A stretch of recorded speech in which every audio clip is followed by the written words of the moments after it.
Student, मैं हूँ रीना। आप देख रहे हैं रीना अकेडमी चैनल। आप सभी का मेरे चैनल पर स्वागत है। मैं अपने आज के सेशन में आपके लिए लाई हूँ कक्षा 8 हिंदी व्याकरण का पार्ट नंबर 20, जिसमें आज हम स्वर संधि के 5वें भेद अयादि संधि के बारे में पढ़ेंगे। तो स्टूडेंट, आप सभी अंत तक बने रहे हमारे साथ इस वीडियो में। इस वीडियो के अंत तक आपको अयादि संधि के बारे में संपूर्ण जानकारियां दी जाएंगी। और इसके पिछले वीडियो में हमने क्रमशः दीर्घ संधि, गुण संधि, वृद्धि संधि और यण संधि के बारे में पढ़ा है। तो आज स्वर संधि का जो 5वां और अंतिम भेद है अयादि संधि, इसके बारे में हम पढ़ेंगे।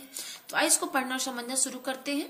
अयादि संधि, यदि प्रथम पद के अंत में ए, ओ अथवा औ में से कोई हो तथा दूसरे पद के आरंभ में कोई भिन्न स्वर आ जाए तो ए के स्थान पर ऐ के स्थान पर आय, ओ के स्थान पर औ तथा औ के स्थान पर आओ हो जाता है। अर्थात स्टूडेंट, ये जो अयादि संधि है, इसका नियम है कि अयादि संधि में जो भी शब्द हमारे पास होते हैं उसका विच्छेद करने पर जो हमको पहला शब्द प्राप्त होता है, तो उस पहले शब्द के अंत में अगर ए की मात्रा हो, ऐ हो, ओ हो या फिर औ हो, इन चारों में से कोई भी हो, तो अगर ए है तो ए के बाद अगर कोई असमान स्वर आ जाता है तो वहां पे जो है वहां पे आय हो जाएगा। ठीक है।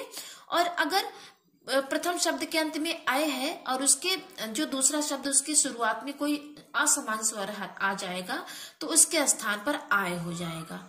और पहले शब्द के अंत में अगर ओ है और दूसरे शब्द के शुरुआत में कोई असमान स्वर आ गया तो उस स्थान पर औ हो जाएगा।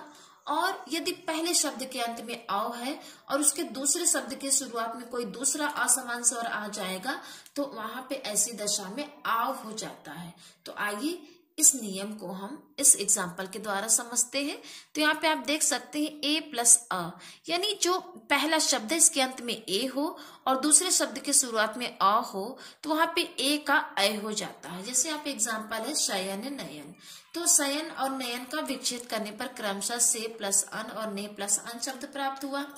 तो से में जो है आप देख सकते हैं ए की मात्रा है, अन में जो है आ है, तो ए और आ आपस में मिलके य हो यानी आय हो गए हैं।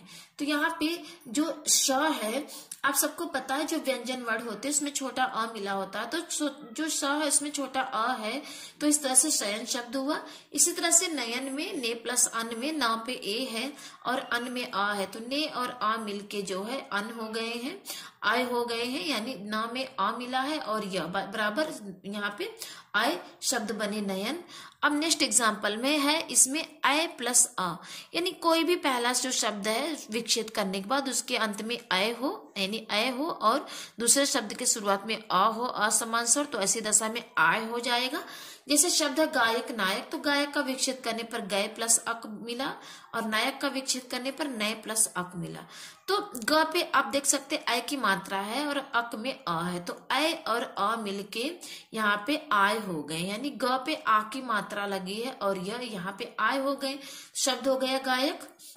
उसी तरह से न पे ऐ की मात्रा और अक में अ, तो ऐ और अ मिलके आय हो गए, शब्द हो गया यहाँ पे नायक। अब नेक्स्ट है ओ प्लस अ। तो ओ प्लस अ जहाँ पे होते हैं, ओ स्वर के तुरंत बाद अगर कोई असमान स्वर अ आ जाए तो वहां पे औ होता है। तो यहाँ पे शब्द है पवन भवन। तो पवन और भवन का विच्छेद करने पर पो प्लस अन भो प्लस अन प्राप्त हुआ। तो पो में प पे ओ की मात्रा है और अन में अ, इस तरह से पो और अ आपस में मिलके औ हो गए, यानी प में जो है छोटा अ प्लस व है बीच में, तो इस तरह से औ, तो शब्द बन गए पवन। अब भवन में भो प्लस अन विच्छेद करने पे शब्द प्राप्त हुए, तो भ पे ओ की मात्रा और अन में अ, तो इस तरह से ओ और अ मिलके अव हो गए हैं। तो भ में जो छोटा अ मिला है बराबर बीच में वह है, तो शब्द हो गए भवन। अब नेक्स्ट है ओ प्लस ई, और इस तरह से यानी कोई भी शब्द है उसके अंत में ओ है और दूसरे शब्द के शुरुआत में ई है तो वहां पे अ हो जाएगा। जैसे शब्द है यहाँ पे पवित्र, तो पवित्र शब्द का विच्छेद करने पर पो प्लस इत्र शब्द प्राप्त हुआ। तो प पे आप देख सकते हो ओ की मात्रा है और इत्र में ई, इस तरह से वो और ई मिलके अव हो गए हैं, यानी प में जो है छोटा आ मिला हुआ है और पवित्र में व है, तो इस तरह से अव हो गया, शब्द बन गया पवित्र। अब नेक्स्ट है औ प्लस अ, यानी कोई भी शब्द के अंत में अ हो और दूसरे शब्द के शुरुआत में अ हो तो आव बन जाता है। जैसे एग्जाम्पल है पावन और पावक। तो पावन का विच्छेद होगा प प्लस अन, पावक का विच्छेद होगा प प्लस अक। तो प प्लस अन प प्लस अक में प पे औ की मात्रा है, अन में अ है, तो हो गया यहाँ पे आव, यानी प पे आ की मात्रा है, बीच में वह, आप देख सकते हैं। अब नेक्स्ट है प प्लस अक में प पे औ की मात्रा और अक में अ। तो इस तरह से अ और अ मिलके आव हो गए हैं, शब्द हो जाएगा पावन और पावक। तो स्टूडेंट मैं यहाँ पे आपको फिर एक छोटा सा प्रयास कर रही हूँ, कोशिश कर रही हूँ आदि संधि को समझाने का। तो जैसा कि आप यहाँ पे देख सकते ए प्लस अ है, यानी अगर किसी भी शब्द के अंत में ए हो और दूसरे शब्द के शुरुआत में अ हो तो ये ए और अ मिलके अय हो जाते हैं। इसे एग्जाम्पल है नयन। तो इसका विच्छेद करने पर ने प्लस अन शब्द प्राप्त हुए। तो ना में जो आप देख सकते ए है और अन में अ है, इस तरह से ए और अ मिलके अय हो गए, यानी ना में छोटा अ मिला है और बाद में ये यहाँ पे य है। इस तरह से शब्द हो गए नयन। और नेक्स्ट है आय प्लस अ, यानी किसी भी शब्द के अंत में आय आय और दूसरे शब्द की शुरुआत में अ हो तो यहाँ पे आय हो जाता है। जैसे शब्द है गायक। तो गय प्लस अ किसका विच्छेद है? तो ग में अ की मात्रा है और अक में अ, यानी ग पे अ है और दूसरे शब्द के शुरुआत में अ है, तो यहाँ पे आय हो गया। यानी आप यहाँ देख सकते हैं ग पे आ की मात्रा है, बीच में यानी आय, तो शब्द हो जाएगा गायक। अब नेक्स्ट है ओ प्लस अ।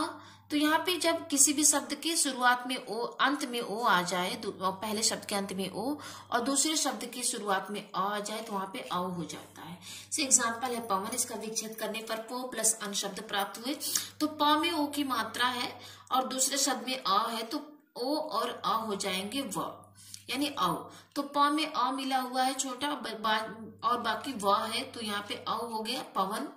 अब नेक्स्ट है ओ प्लस ई बराबर औ, यानी किसी भी शब्द में जो है ओ आए और उसके अंत में ई आ जाए, दूसरे शब्द के शुरुआत में ई रहे और पहले शब्द के अंत में ओ रहे, तो इस तरह से ओ और ई मिलके औ हो जाते हैं। जैसे पवित्र शब्द का विच्छेद करने पर पो प्लस इत्र शब्द प्राप्त हुए। तो प पे ओ है और इत्र में ई है, तीसरा ओ और ई मिलके जो है अव हो गए हैं, यानी प में छोटा आ है बाद और बीच में व, तो पव हो गए हैं अव, तो शब्द हो जाएगा पवित्र। अब नेक्स्ट है औ प्लस अ, यानी किसी शब्द के शुरुआत अंत में अ आ जाए, दूसरे शब्द के शुरुआत में अ आ जाए तो वहां पे आव होता है, शब्द हो जाएगा पावन।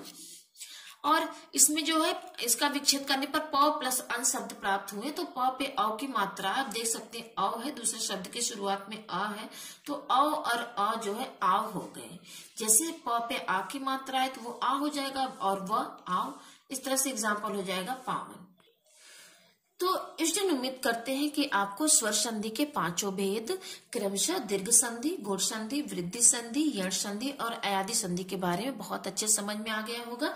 तो आज की वीडियो में बस इतना ही। मिलते हैं हम आपसे अपने अगले वीडियो में व्यंजन संधि के साथ। तब तक के लिए धन्यवाद।